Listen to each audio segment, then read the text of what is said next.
Hey, Tifty listeners, you know what we do here. Each week, we take one of your problems to an expert and find solutions together. Today, I want to do something different. Tell me what made you happy in the first 2 years of your career. Even if you're way past the first 2 years, looking back, can you recall what had the biggest impact? Was it the job, the role, the company, the paycheck, people? What was it? While we can learn from each other's mistakes, we can also learn from each other's happiness. The link to the survey is in the show notes, and I look forward to hearing from all of you. What made you happy in the first 2 years of your career? Now, on to the episode. Welcome to the First 2 Years, an early careers podcast from the Ken. I am Akshay Chandrasekharan. Most of you may not know this, but long before I started podcasting as a journalist, I was a science student and an IIT aspirant. When I was about 17, 18 years old, my plan was to clear the IIT entrance exams and become an engineer.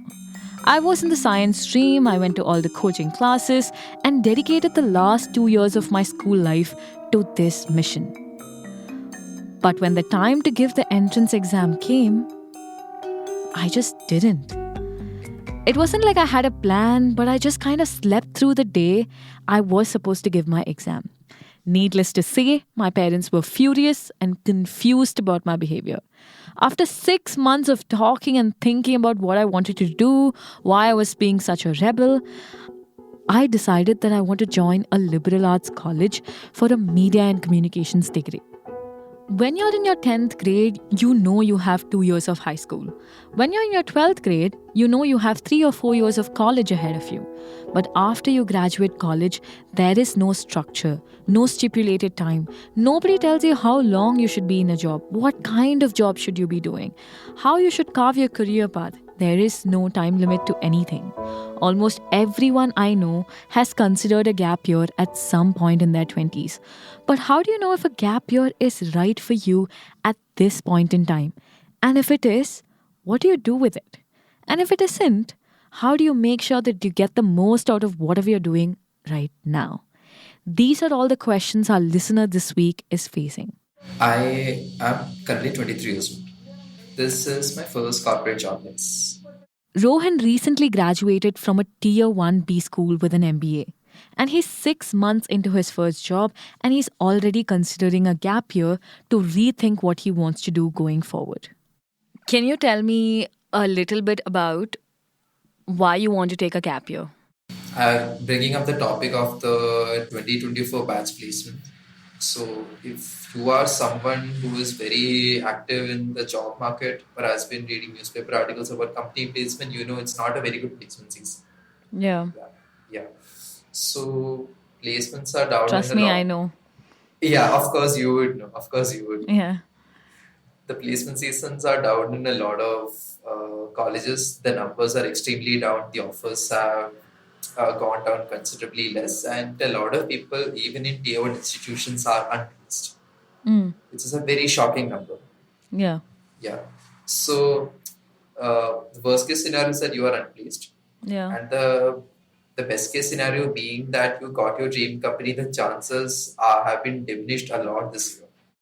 So essentially, you are one of those people who were affected by the placement season, right? But you don't want to just give up and accept this as your reality. You want to try and see if there is something you can do to make it better for yourself.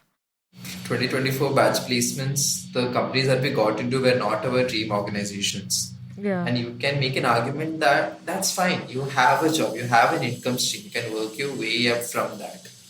But getting into tier 1 institutions is a big process. Yeah. It requires a lot of years of sacrifice. Yeah. A lot of sacrifice, a lot of preparation. And there is a promise at the end of the road that once you are at the end of this process, then you don't need to work as much as hard.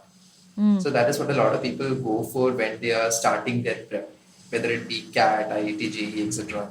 The things will be handed to you at the end of it, right? Exactly. Yeah. All this effort will pay off. Everything will be given on a silver platter. Yeah. That is the promise that is made when people are preparing for tier 1 institutions. Yeah. So at the end, a lot of people I know have not given up on the fact on the dream job thing. Every single person I know who has not got into the dream roles and dream companies are like, I will get into my dream role or company within time. It's a tough period right now, and I will get into my dream company within time. And everyone has a different roadmap for that. So in my personal case, I've been researching companies and roles, etc. So I saw a gap in my current skills and the skills that they are looking for in those particular my dream roles. So is that why you're considering a gap year to kind of top up your 2-year MBA with some kind of a certification program? I personally am struggling to find the time and headspace to invest in those skills with my current job going, especially since it's client facing. Yeah.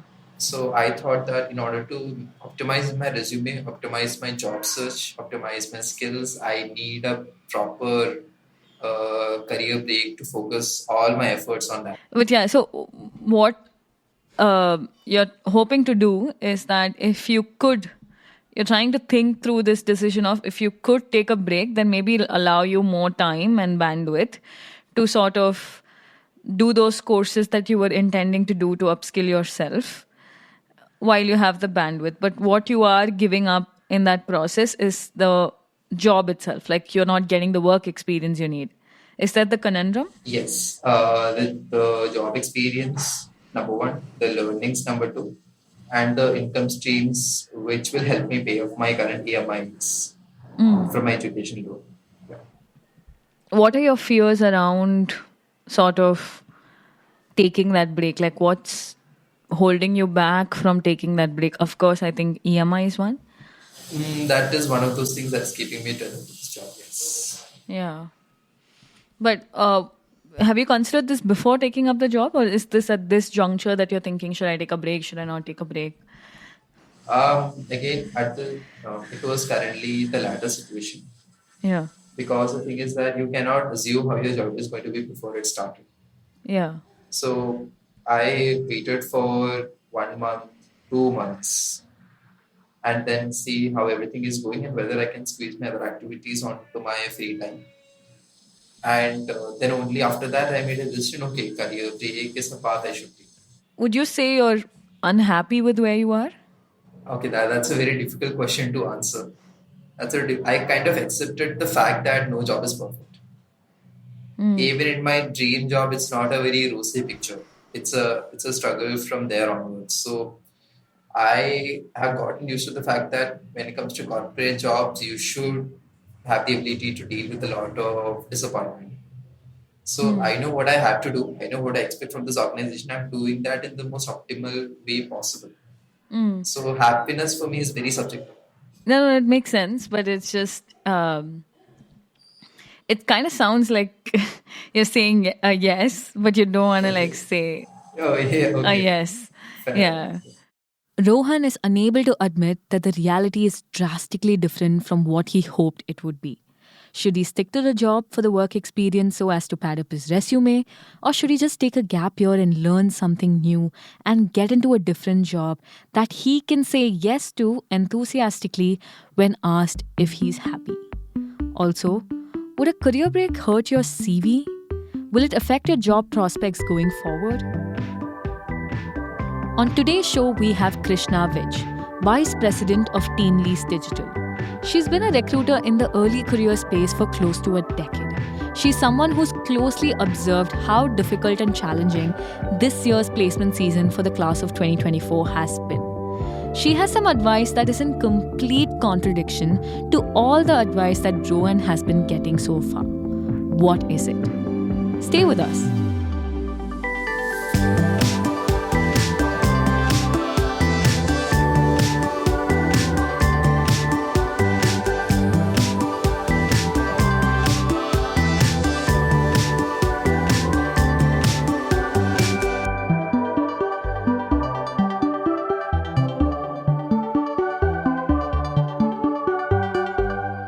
We are back with Rohan, an early career professional and recruitment expert, Krishna Vij. Completely echo the sentiments of our fresh graduates out there. That's Krishna. They would have had a dream company to land somewhere, would have thought of a certain package that, they would eventually look at. Of course, the history talks about it. They would have spent a lot of money in their education, would have taken a lot of loans, would have thought that, okay, now after I land in a job, I'll be able to become more financially secure and, self-dependent. I mean, it's very unusual to also see that, IITs have not been able to do a complete 100% placement, right? I mean, that's where we're talking about the, top talent not being able to secure a job. Even if they've been able to secure a job, the salary packages were as low as 6 lakhs. And it has also not changed in years. In the last decade or so, the overall fresher package has not changed. We still continue to talk about that 3 to 6 lakhs salary bracket. So, what you're saying is kind of that it's not an individual problem, right? There is a systemic problem of sorts, and many people are getting affected by it. Yes, it's becoming more common for freshers to feel dissatisfied with their initial jobs and they choose to take breaks. So one is that this is not a very uncommon. This is becoming common amongst our freshers because they want to make sure that they don't remain unsatisfied with their job roles, but they should have a clear cut career, goal which they want to achieve by what they wanted to envisage as a career move. But there's just a sense of scarcity among everyone I talk to. It's somehow a race, and you got to get there fast, or the jobs might run out. I think we've all got this sense of FOMO, a fear of missing out or getting behind. That's what Rohan is experiencing. Rohan, you told me that you've been speaking to people, asking them about the path going forward and all of that, right? And what's the kind of advice you've been getting so far? So everyone said the same thing. Work experience matters. And if you leave too soon, it will leave a black mark on your resume. If you cannot hold out, you should wait for at least 6 months. That is, if you have a feeling like you want to quit your job tomorrow, then you should wait for 6 months. If it's still not so bad, then 1 year. Do you feel anxiety or fear about, like, am I making the right decisions with my life? Am I doing the stuff that actually will bring me happiness? Or is it something that you're not worrying about right now? Again, a very difficult question to answer. Currently where I am from, this job is not something I have even dreamed about I'll get in coming when after getting into my tier 1 MBA college. So I'm currently kind of bottling up my emotions, not letting it mess with my work output. So that's currently a stage where I come in. I know I could be happier. I know I could be happier if it was a normal placement season. Because in my college last year, people with little to no prep have got far greater packages where I would be much, much happier. Which is twice or more than twice is what I'm earning right now. People with little to no prep. And I have done my part of the final placement prep. And the placement season is what went wrong. This the externalities is what went wrong. I know I could be happier, but at this current stage, I'm just let's do the work. Let's look at the facts, what I need to do to get the second job, and then let me work on those facts. Currently, feeling bad about it is a waste of emotions, is what I've been telling myself. I'm not sure if that's the right thing to do or not. I'm not sure. I could cry every day, but yeah. Rohan tells me he feels like everybody is encouraging him to just keep going heads down. And the gap year is going to be a career killer. He's giving up too soon. Krishna, so when we say gap year, right, it sort of sounds like that empty space, like absence, complete nothingness. You're not working, you're not studying, you've just fallen into a gap of some sorts. That sounds horrible, right? And there is so much fear around if this is how it will be perceived by the recruiters also, right? The answer to this question is yes. Historically, career breaks were seen as a sign of indecision or lack of commitment. However, as I also mentioned, industries are changing, job market is changing, it has evolved. The way hiring also happens now has also evolved. I would say that today a career break can offer valuable time for self-reflection or a skill development or exploration of new interest. So now, even if I'm going for an interview, many employers now appreciate diverse experiences, including career breaks. Tell me more. So, I mean, if you also see from an employer and employee relationship point of view, employers don't even look at those gap years, very scrutinizing. Me being a recruiter in the industry per se, we will try to identify what has been the gap year, what led to those gap year, what did the candidate do. We will go and talk to our clients, talk to the companies that this is a potential candidate. This is where the candidate is better than the regular experienced guys that you're hiring from, and this is the candidate, this kind of value add that the candidate is going to bring across the table. And more so, it can, the client might be, or maybe the company might be quite interested to hire, because it can come at a competitive cost without investing on any training on that particular candidate. You mean it's good for the company when they know this person has spent their own money and time and not company money and company time to gain these new skills, right? The candidate can become readily billable, or maybe that's the term that you use in the tech industry, or the candidate can readily become efficiently being able to deliver the outcomes of the project because of the experience that you would have gained. So that's where one has an edge amongst the other employees in the industry who've been there in the system but not been able to upskill. But a new candidate coming from outside have learned latest technologies. What is required to be able to excel in a project is much more valued. So employers see from the ROI, return on the, or maybe return on employee, the return on investment that is being done. They don't bring it out in the open that, okay, X candidate has this much of gap years and Y candidate is continued. I think these are being very, very confidential to any organization. They only look at what an employee is able to bring in from an efficiency point of view. Yeah, so as long as you fill the gap with some tangible skills, you can use it as your edge instead of being defensive about it. Increasingly, if you see that, if I have to define it, what do we see as a gap year? A gap year is taken by an employee or a candidate or a fresher as a period for gaining valuable skills and experiences rather than gap in one's career path. Nobody would want to take a gap just because they want to just have some free time for yourself. It is a well defined, well strategic move by a candidate to be able to make him or herself more industry ready. So I think the perception has shifted, and it will likely benefit more fresh graduates to leverage their gap year experiences when applying for jobs. But only thing that I'd like to recommend is that do not hide, make it more open, make it like a discussion point, bring it more elaborately, that even if you've taken a gap, how it has helped you, what is it that you've achieved, and how you're better than the lot which is currently coming out from the college or maybe academia. It's important that you list out, because that's your achievement. You've said it so professionally and formally that I think people should just pause the podcast, take notes, and try and say this exact thing in job interviews after their gap year. But I also wanted to ask, what about salaries, right? What about pay packages after the gap year? Absolutely. So I think presenting a gap year as an opportunity for growth rather than a setback is the key for the job seekers out there.